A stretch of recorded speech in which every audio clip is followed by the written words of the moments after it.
Hey everyone, this is James from 9to5software.com, and in today's tutorial we are going on an exciting Minecraft journey.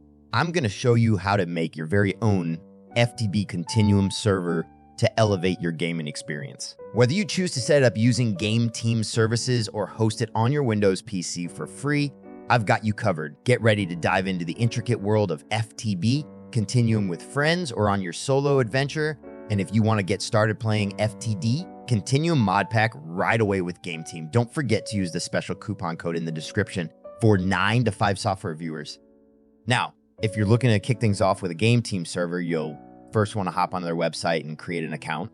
It's pretty straightforward. Once you're signed up, you'll want to select FTB Continuum from the modpack options on the server hosting page. Choose your server location wisely based on where you are to ensure the best connection for you and your buddies. You'll also need to decide on the number of players and how long you'll want the server.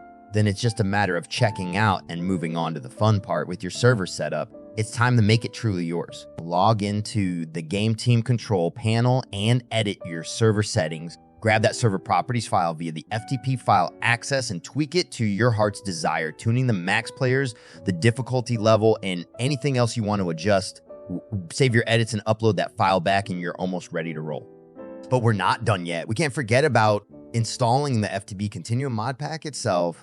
Fortunately, Game Team makes it a breeze. Just use their mod manager to find FTD Continuum, hit install, and give the server a quick restart. Once that's done, there you have it. Your very own FTB Continuum server is ready to go on Game Team. Now, for those who prefer a bit more of a hands-on DI approach, setting up on Windows for free is your path to glory. Before touching the Minecraft files, you'll need the latest Java installed on your PC. Grab it from the official Oracle website and follow the prompts to get that all sorted out.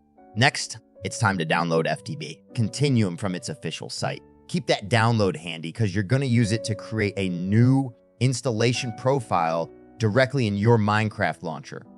Once you've got the profile set up with FTB Continuum in the game directory, all you have to do is select it and play. Your Minecraft experience has just leveled up and the mod pack is now at your fingertips, no server required. And there you are, folks. As you can see, whether you're looking for the convenience and extras that come with a Game Team server or taking on the challenge of setting things up independently on Windows, the process is not that complicated. With this guide, you're ready to immerse yourself and your friends in the endless possibilities of FTD Continuum.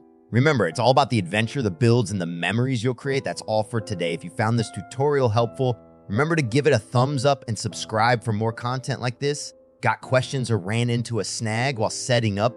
Drop a comment below and I'll do my best to help you out. Until next time, this is James signing off. Happy gaming, and I'll see you in the next video.